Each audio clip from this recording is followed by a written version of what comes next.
your man, huh? Okay, so Dart says, oh, and Doc. Hi, Doc. Come here. So they like the rocket mass heater. It's a good warm spot for dogs.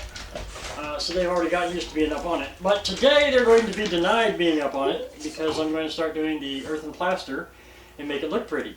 I've got this painted with the high temp paint and the covers for the cleanouts all painted with high temp paint so that I can not have to worry about overspray when I add the final coat on. So I got that painted. Like I said, I got some overspray on the cob, but that doesn't matter. We're going to put some earthen plaster on today, and hopefully I can get it done in a day. We'll see. But otherwise, let's do it. Okay, so here's the ingredients, folks. This is obviously red clay. Now this is store-bought from Crane Clay here in KC. I'll put a link to their website in the description. Great guys, very helpful. So we're going to use one container of that, quart container. And then we have, this is pool filter sand. So it's a real fine, very well graded sand. Well sorted. Well sorted, whatever you want to call it. Graded, sorted. No, graded is different. But we need 2 3/4 of these, and that gives me about a 30% clay, 70% sand mix. About. I'm actually going a little light on the clay because I don't want to have to deal with cracks. Of course, I also don't want to deal with it falling off the thing, so there's the sand. And then next is, this was fun. This was a whole lot of fun. I don't know how well you can see that, but that is sisal rope that I have cut into 1.5 to 2 inch lengths and then sat there and unraveled the rope. And this is going to be my fiber. I like it because it's a lot finer than using straw, but it's still a plant fiber. So I'm going to guess at how much of that I'm going to need because I have no clue. And I will be honest with you guys, I've never done earthen plaster. Never done plaster even, come to think of it. But so this is a whole new experience, and I'm just kind of going by what I've learned by watching videos and researching websites and whatnot. So we're just giving our best guess. I may be putting this in too soon, you know what? Let's hold that off.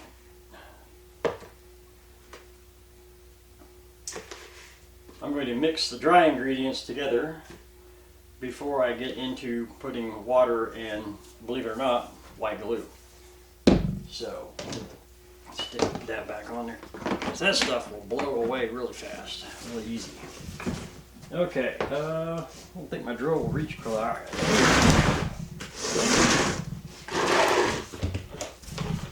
Don't have an extension cord on it right now.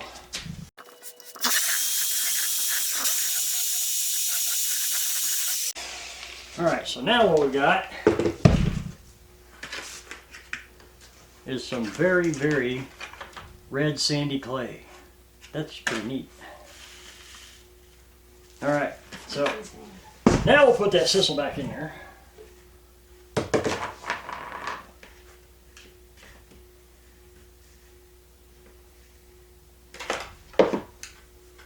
Again, I'm not quite sure how much of this I need.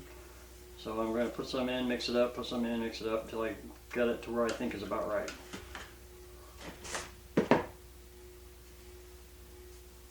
Your geologist would actually call that clayey sand because the clay is the minor component. Okay, it's clayey sand. You'll note that my camera person is a geologist.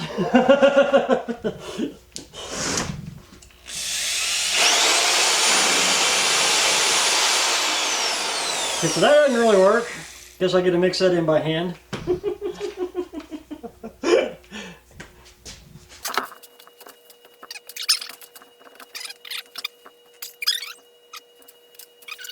Bury a little bit at a time and dig another hole, bury a little bit. We're experimenting, folks. Yep, like I said, never done this before. So, let's see what happens. I just don't think I was being patient enough. It's getting some on there, but the rest of it's like still mixing in.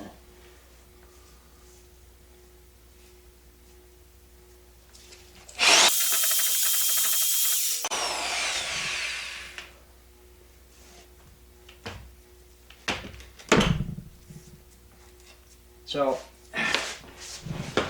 sisal rope, they use sisal for a reason.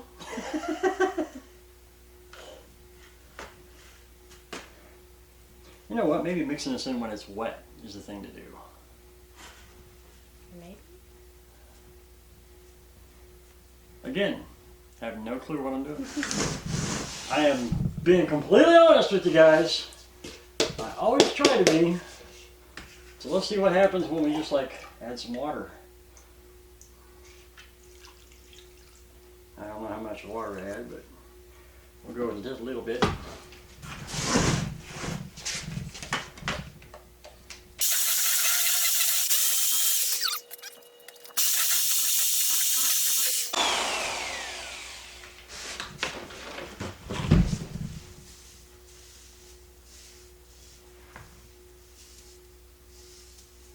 That's actually looking pretty good from my understanding of what it's supposed to look like.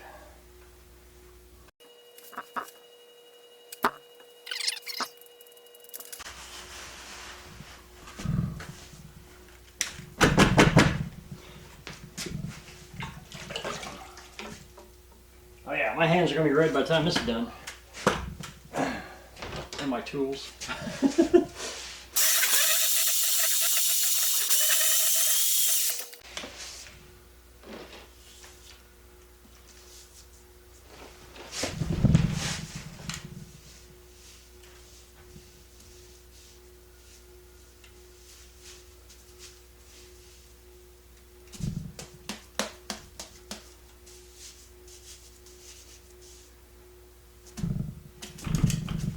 Be wetter.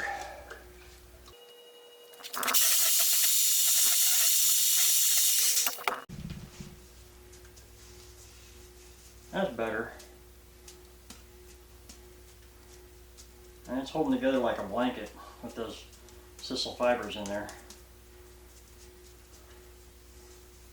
Nice. How much water would you say you put in total? Not even half a quart.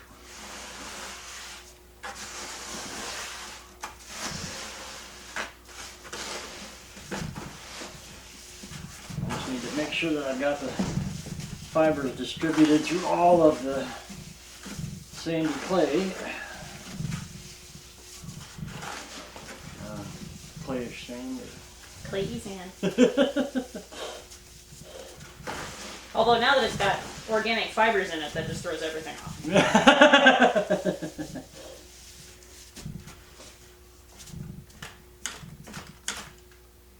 I got fuzzy clay hands. Fuzzy clay sandy hands. Okay. It's the radiation, man. It's making me goofy. That's what it is. Because he was completely serious before, right? Alright guys, so that's how I'm mixing the stuff up. I just wanted to show you that. And now we are going to flip into time-lapse and start putting it on. So, bear with me. Here we go.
Well, there you go, guys. It's pretty much done. This is the next day after putting the plaster on, and I ran it for about an hour and then let it go out and left it sit overnight. And the only place that's wet is there's like a little spot way down here on the bottom, but everything else is nice and dry. So I am going to go ahead and put the boiled linseed oil on it, and it's actually going right now. Because we had our first good snowstorm for the year here, and it's cold outside, so trying to warm up the house a little bit. It's kept it pretty warm with just that little bit that I ran in it yesterday, but normally I've been running about 3 loads through it, and that was kept it warm enough, but that's been, you know, lows were in the 40s.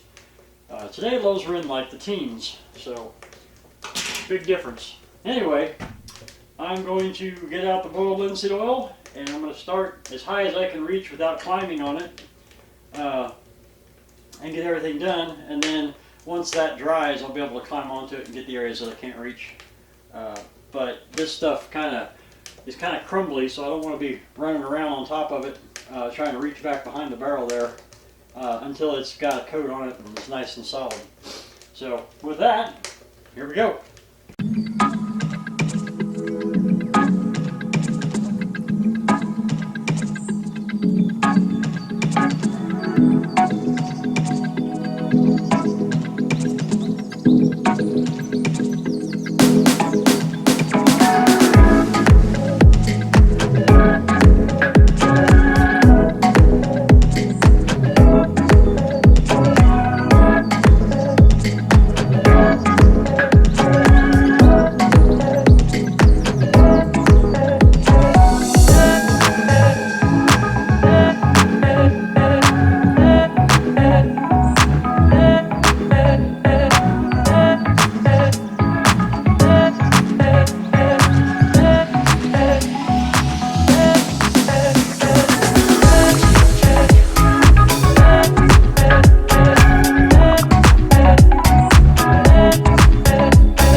we go, guys.